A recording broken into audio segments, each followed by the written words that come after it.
আসসালামু আলাইকুম এভরিওয়ান। টক ঝাল মিষ্টি রান্না চ্যানেলে আজকের আয়োজন শাহি গরম মশলার রেসিপি। কিছু মশলা আগে থেকে রেডি করা থাকলে কিন্তু রান্নাটা একদম ইজিভাবে করে নেওয়া যায়, কোনো সমস্যা হয় না। তাই আজকে আমি আপনাদের মাঝে শেয়ার করব মশলার সঠিক পরিমাপ সহ শাহি গরম মশলার রেসিপি। আশা করছি আজকের রেসিপিটি আপনাদের কাছে ভালো লাগবে এবং সবার কাজে আসবে। তো কথা না বাড়িয়ে চলুন মূল রেসিপিটা দেখে নেওয়া যাক। আর আমার ভিডিওটি ভালো লাগলে অবশ্যই চ্যানেলটি সাবস্ক্রাইব করে পাশেই থাকবেন। তো গরম মশলা তৈরি করে নেওয়ার জন্য এখানে আমি নিয়েছি সাদা এলাচ 35 থেকে 40টির মতো, স্টার এনাচ 2টি, 3টি নিয়েছি তেজপাতা, 1 টেবিল চামচ নিয়েছি আস্ত ধনিয়া, 1 টেবিল চামচ নিয়েছি জিরা, আর মৌরি নিয়েছি 1 টেবিল চামচ অর্থাৎ মিষ্টি জিরা, 5 থেকে 6টি শুকনা মরিচ, 8 থেকে 9টি দারুচিনি, 6টি নিয়েছি কালো এলাচ, আর জয়ত্রী নিয়েছি 8 থেকে 9 টুকরো, আর একটি আস্ত জয়ফল নিয়েছি। হাফ টেবিল চামচ নিয়েছি এখানে লবঙ্গ, আর গোলমরিচ নিয়েছি 1 টেবিল চামচ। তো প্রথমে তেজপাতাটাকে একটু টুকরো করে নিব, এতে ভাজার জন্য সুবিধা হবে। আর দারচিনিগুলোকে একটু ছোট টুকরো করে নিতে হবে।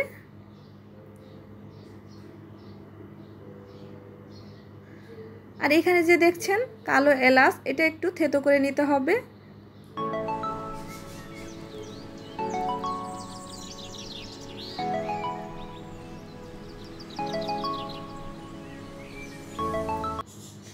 আর জয়ফলটা একটু ভেঙে নিতে হবে। তো দেখতেই পাচ্ছেন আমি কিন্তু ভেঙে নিয়েছি। এরকমভাবে মশলাগুলো নিলে তাহলে ভাজতে গিয়ে একটু কম সময় লাগবে, সহজেই কিন্তু ভাজা হয়ে যাবে। চুলায় একটি ফ্রাই প্যান বসিয়ে দিয়েছি, আর ফ্রাই প্যানটা যখন হালকা কুসুম গরম হয়ে আসবে ওই পর্যায়ে মশলাগুলো দিতে হবে। এখানে আমি যে মশলাগুলো একটি ভাজতে বেশি সময় লাগবে অর্থাৎ একটু বড় সাইজের মশলা, সেই মশলাগুলোকে আমি আগে দিব।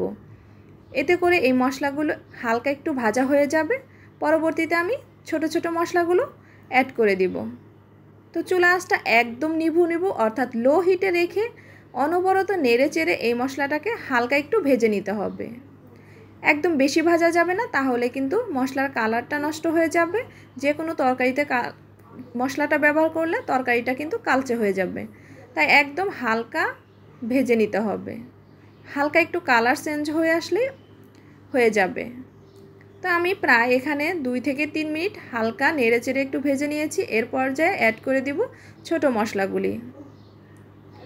এই মশলাগুলি দিয়ে কিন্তু বেশি একটা ভাজা যাবে না, 1 থেকে 1.5 মিনিটের মতো হালকা নেড়েচে একটু ভেজে নিতে হবে। যেহেতু বড় সাইজের মশলাগুলো কিন্তু ভেজে নেওয়া আছে, তাই ছোট মশলাগুলোও কিন্তু তেমন সময় লাগবে না ভাজতে। তো অনবরত নেড়ে চেড়ে কিন্তু আমি 1 থেকে 1.5 মিনিট ভেজে নিয়েছি। যখন সুন্দর একটা ঘ্রাণ চলে আসবে, ফ্লেভার ছড়াবে এই মশলা থেকে, ওই পর্যায়ে কিন্তু চুলাটা অফ করে দিতে হবে।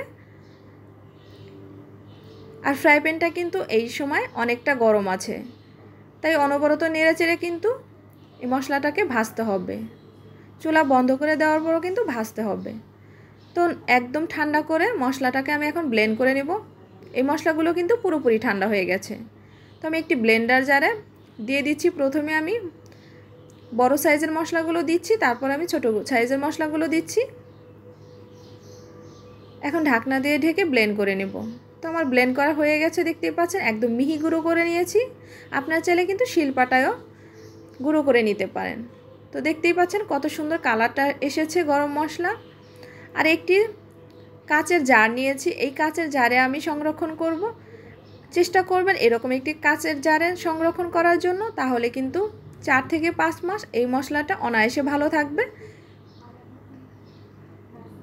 এই গরম মশলা যে কোনো রান্নাতে ব্যবহার করতে পারবেন, যেমন বিরিয়ানি, কাচ্চি বিরিয়ানি, রোস্ট, গরুর মাংসের রেজালা, গরুর মাংস ভুনা, মুরগির মাংসের রেজালা, মুরগির মাংস ভুনা, এই সব রান্নাতে কিন্তু এই শাহি গরম মশলাটা ব্যবহার করতে পারবেন। এখানে শাহি হওয়ার কারণ হচ্ছে এখানে আমি জয়ত্রী, জয়ফল, স্টার এনাচ ব্যবহার করেছি, এই জন্য এই মশলাটা শাহি গরম মশলা। আপনারা এই 3টি উপকরণ বাদ দিয়ে যদি গরম মশলা তৈরি করেন সেক্ষেত্রেও কিন্তু হবে, সেক্ষেত্রে এটা নর্মাল গরম মশলা হবে। আমার এই রেসিপিটা দেখে কিন্তু আপনারা শাহি গরম মশলা তৈরি করে নিতে পারবেন। তো আশা করছি আজকের রেসিপিটি সবার কাছে ভালো লেগেছে। আল্লাহ হাফেজ।